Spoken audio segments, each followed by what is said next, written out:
Good afternoon everybody. In today's video, I'll start with ethers from class 12 syllabus. Okay, now if I come to the general structure of ethers,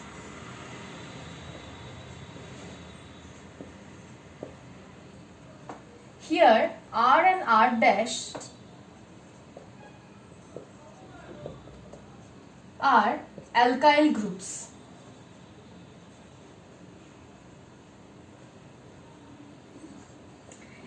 If in both sides of the oxygen atom there are two alkyl groups, then ethers are known as aliphatic ethers.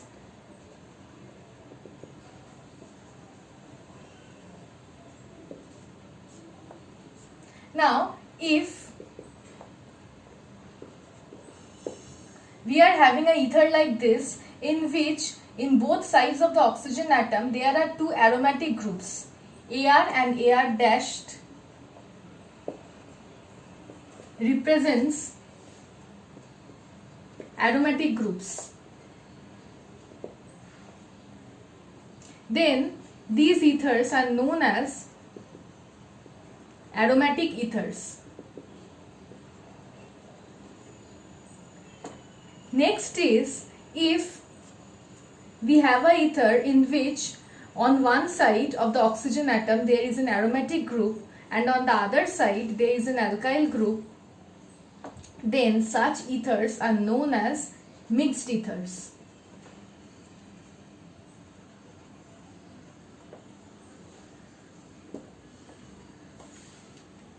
Next is the types of ethers. In the types of ethers, we have two types of ethers.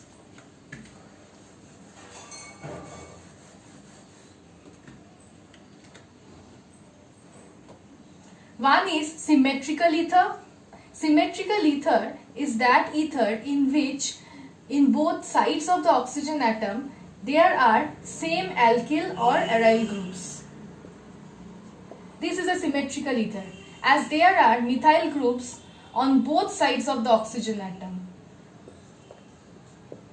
This is also an example of symmetrical ether, since in both sides of the oxygen atom there are ethyl groups. Again, if there is an ether having structure like this, that on one side of the oxygen atom there is a methyl group and on the other side there is an ethyl group, then such ethers are unsymmetrical ethers. Okay, this is all about the general structure and types of ethers. Now I will come to the preparation of ethers.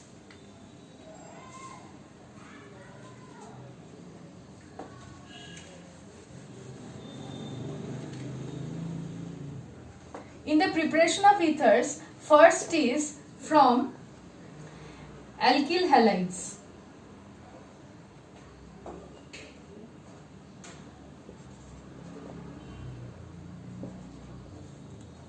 Or I can just skip the bond. Sodium alkoxides generally react with alkyl halides to give an ether and sodium halides. Okay, in this process, always remember that this reaction generally takes place by SN2 mechanism. What happens here is that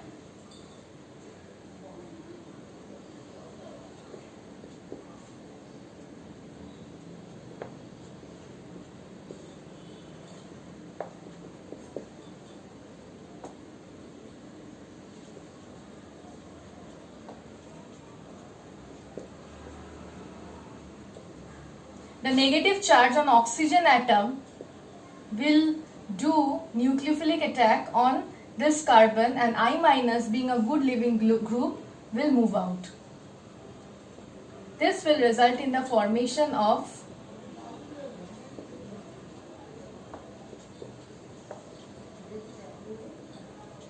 ether.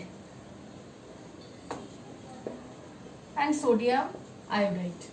This reaction is known as Williamson synthesis. But this process has a limitation. You should remember that the halide used should be a primary or a secondary halide. This reaction is most suitable if primary halides are taken. If secondary halides are taken, then moderate yield of ether will occur. But if tertiary halides are taken, then elimination will predominate and result in the formation of an alkene.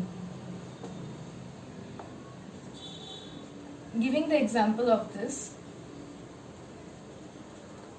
that if a tertiary halide like this is taken,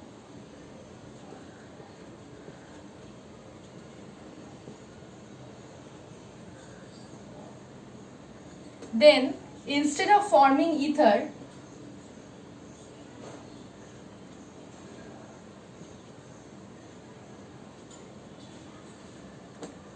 elimination will occur and we will get this alkene as the product. So in this reaction, generally primary halides are taken. Okay. The next process is from again haloalkanes, but here when silver oxide reacts with haloalkanes, then also we will get ether.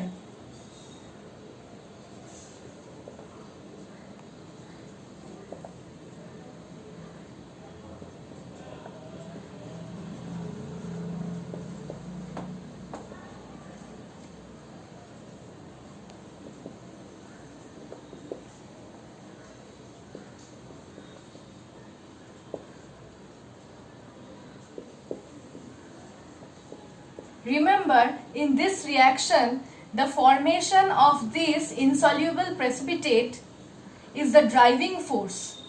This reaction's driving force is mainly the formation of this insoluble precipitate of AgI. Okay, next process is from alcohols.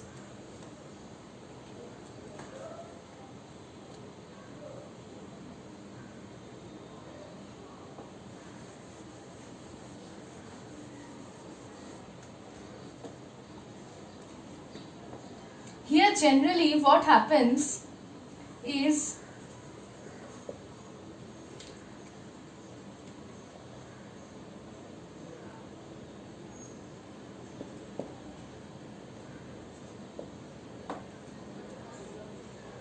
in presence of concentrated H2SO4. Here concentrated H2SO4 acts as a dehydrating agent, and this reaction is basically dehydration reaction.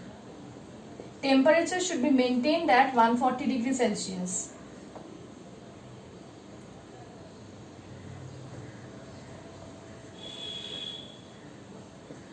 This will result in the formation of ether. If you look into the mechanism, it is like this.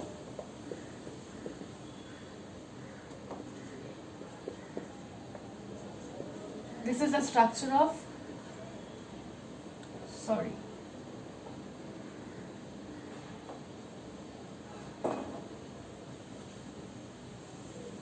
This is the structure of sulfuric acid. Here, the lone pair on the oxygen atom of alcohol will abstract the hydrogen, resulting in the formation of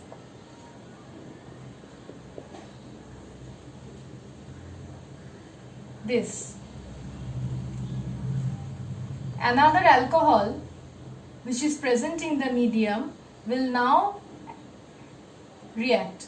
The oxygen, the lone pair on this oxygen atom will do nucleophilic attack on this carbon, and this will be removed, resulting in the formation of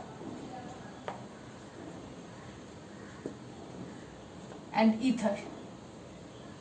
This is how, by dehydration with concentrated H2SO4, keeping the temperature to 140 degrees Celsius, ether is obtained from alcohol. you have to keep one point in mind, that this is applicable only for primary alcohols. Other alcohols will generally form alkene on dehydration. And also the temperature in this reaction should be maintained at 140 degrees Celsius. If the temperature is 160 to 170 degrees Celsius, if the temperature rises to that temperature, then generally alkenes will be formed and we won't get the ether. Next I will come to the next method. Next method is from diazomethane.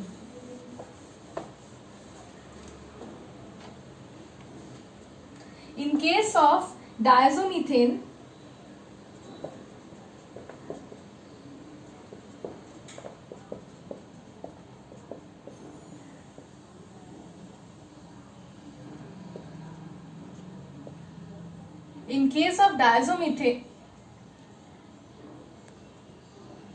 diazomethane catalyst should be used.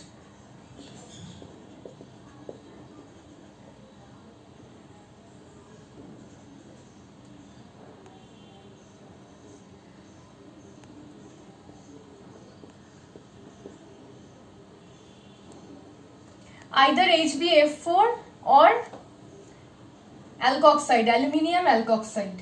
These catalysts are very important in this reaction, as they have a main role in coordinating with the alcohols.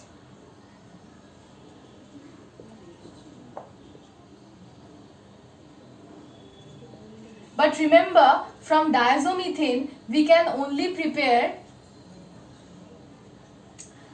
methyl ethers.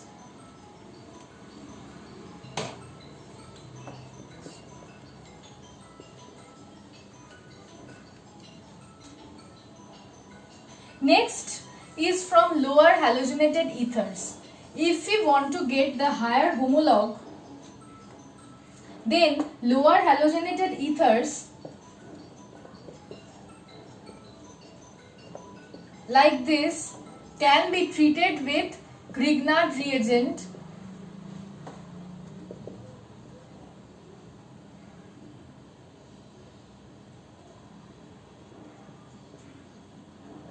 resulting in the formation of its higher homologue.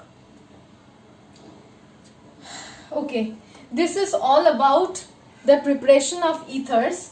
In the next video, I will just speak about some properties, and I will start with the chemical properties. Thank you.